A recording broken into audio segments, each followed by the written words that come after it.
O Lar Adventista, capítulo 86. A vida no lar edênico.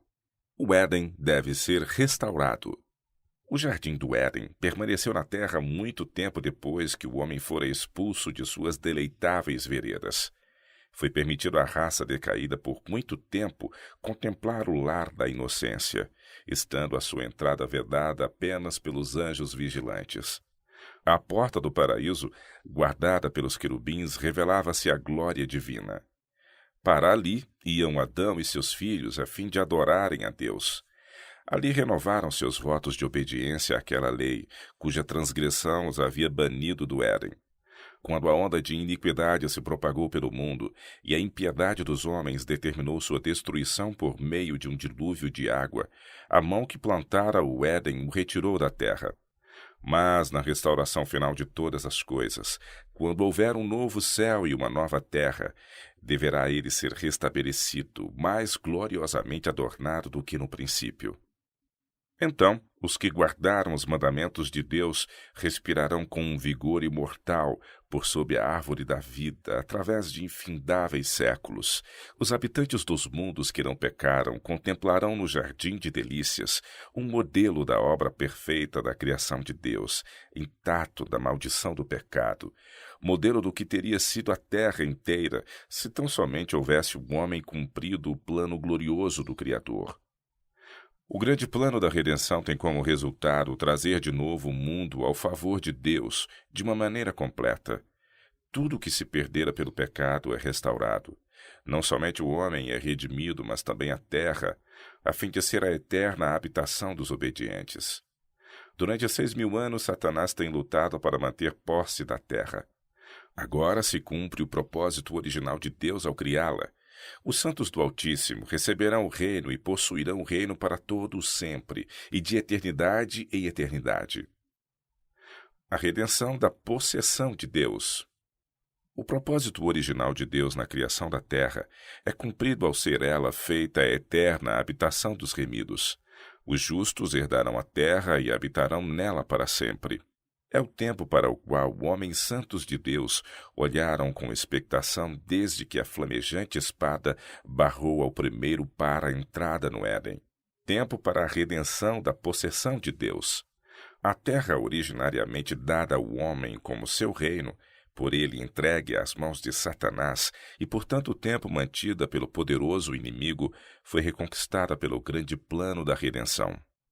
Tudo que foi perdido pelo primeiro Adão será restaurado pelo segundo.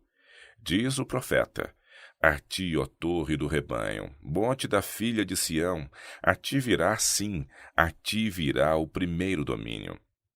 E Paulo aponta para a redenção da possessão de Deus.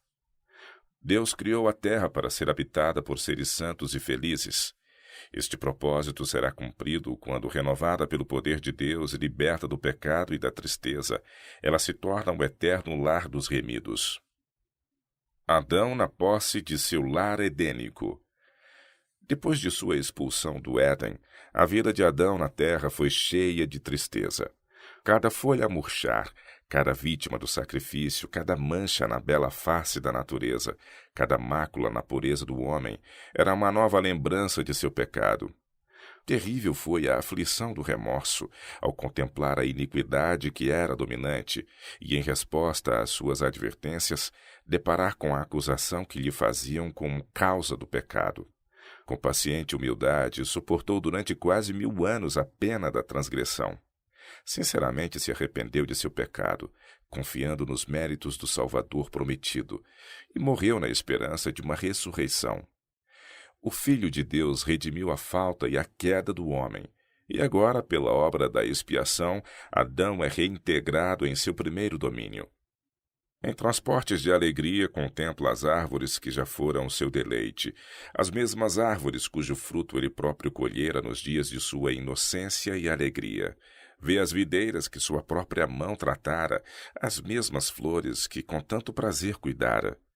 Seu espírito apreende a realidade daquela cena.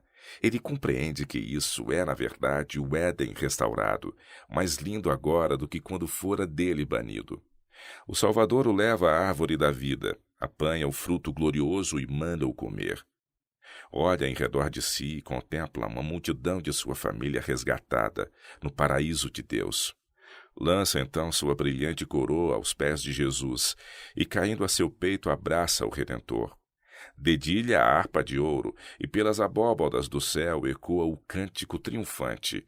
Digno, digno, digno é o Cordeiro, que foi morto e reviveu. A família de Adão associa-se ao cântico e lança as suas coroas aos pés do Salvador, inclinando-se perante ele em adoração. Esta reunião é testemunhada pelos anjos que choraram quando da queda de Adão e rejubilaram ao ascender Jesus ao céu, depois de ressurgido, tendo aberto a sepultura a todos os que crescem em seu nome. Contemplam agora a obra da redenção completa e unem as vozes no cântico de louvor. Mansões preparadas para os peregrinos da terra. O temor de dar à futura herança um sentido demasiado material tem levado muitos a espiritualizar as próprias verdades que nos levam a olhá-la como nosso lar. Cristo assegurou a seus discípulos que ia preparar-lhes mansões na casa do Pai. Os que aceitam os ensinos da palavra de Deus não serão inteiramente ignorantes quanto à habitação celestial. A linguagem humana é inadequada para descrever a recompensa dos justos. Será conhecida apenas dos que a contemplam.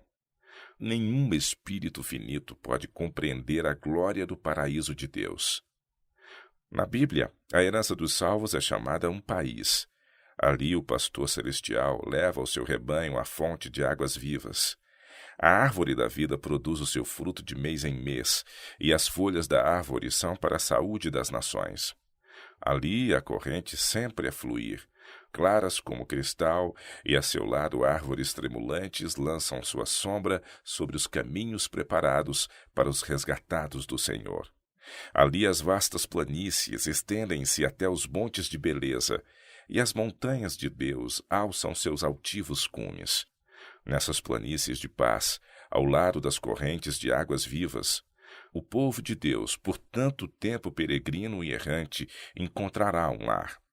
Há ali casas para os peregrinos da terra, há vestes para os justos, com coroas de glória e palmas de vitória. Tudo quanto nos tem confundido acerca das providências de Deus será esclarecido no mundo vindouro. As coisas difíceis de serem compreendidas terão então explicação. Os mistérios da graça nos serão desvendados. Naquilo em que nossa mente finita só via confusão e promessas desfeitas, veremos a mais perfeita e bela harmonia. Saberemos que o amor infinito dispôs as experiências que nos pareciam as mais difíceis. Ao reconhecermos o terno cuidado daquele que faz todas as coisas contribuírem para o nosso bem, regozijar-nos-emos com júbilo inexprimível e repleto de glória.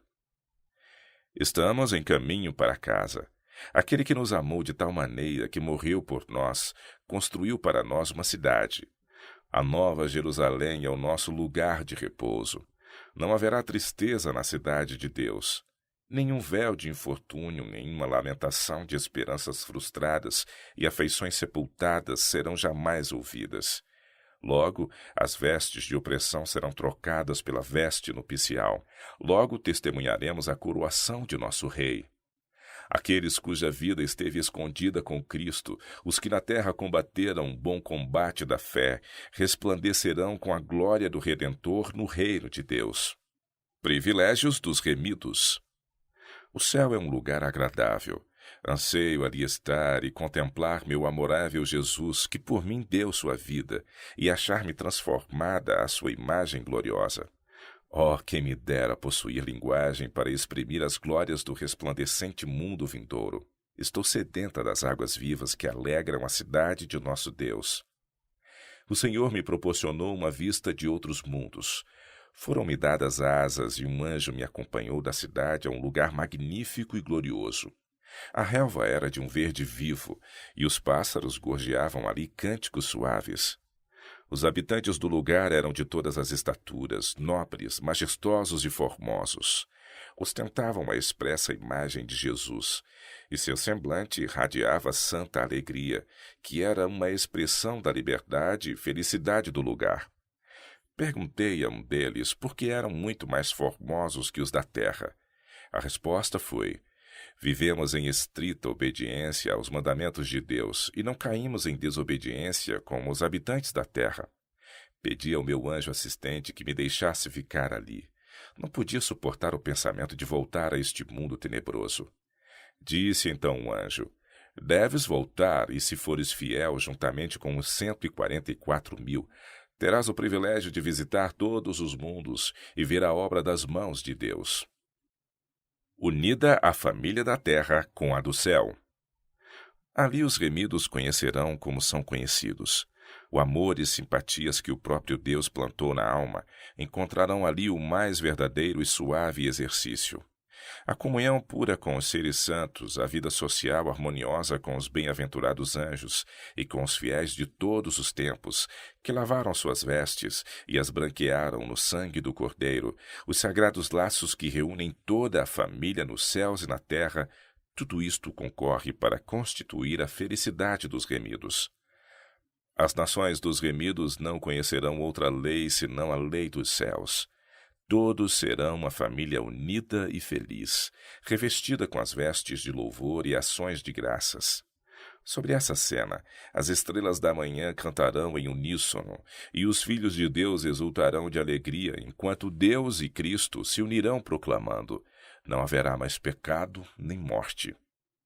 Daquela cena de alegria celestial, chega até nós na terra o eco das maravilhosas palavras do próprio Cristo: eu subo para meu Pai e vosso Pai, meu Deus e vosso Deus. A família no céu e a família na terra são uma só. Para nosso bem subiu nosso Senhor, para nosso bem ele vive. Portanto, pode também salvar perfeitamente os que por ele se chegam a Deus, vivendo sempre para interceder por eles. A promessa é certa. Longo tempo temos esperado pelo retorno de nosso Salvador. Mas nem por isso é menos certa a promessa. Logo estaremos em nosso prometido lar. Ali Jesus nos guiará às correntes de águas vivas que fluem do trono de Deus e nos fará compreender as difíceis provas através das quais Ele nos levou à perfeição de caráter na terra. Ali contemplaremos com ilimitada visão as belezas do Éden restaurado. Lançando aos pés do Redentor as coroas que ele terá posto em nossa cabeça e tocando nossas harpas de ouro, encheremos todo o céu com louvor àquele que está sentado sobre o trono. Deixemos que tudo quanto é belo em nosso lar terrestre nos lembre o rio de cristal e os campos verdejantes, as árvores farfalhantes e as fontes vivas, a cidade resplendente e os cantores vestidos de vestes brancas de nosso lar celestial. Aquele mundo de beleza que nenhum artista pode pintar, nenhuma língua mortal descrever. As coisas que o olho não viu e o ouvido não ouviu, e não subiram ao coração do homem, são as que Deus preparou para os que o amam.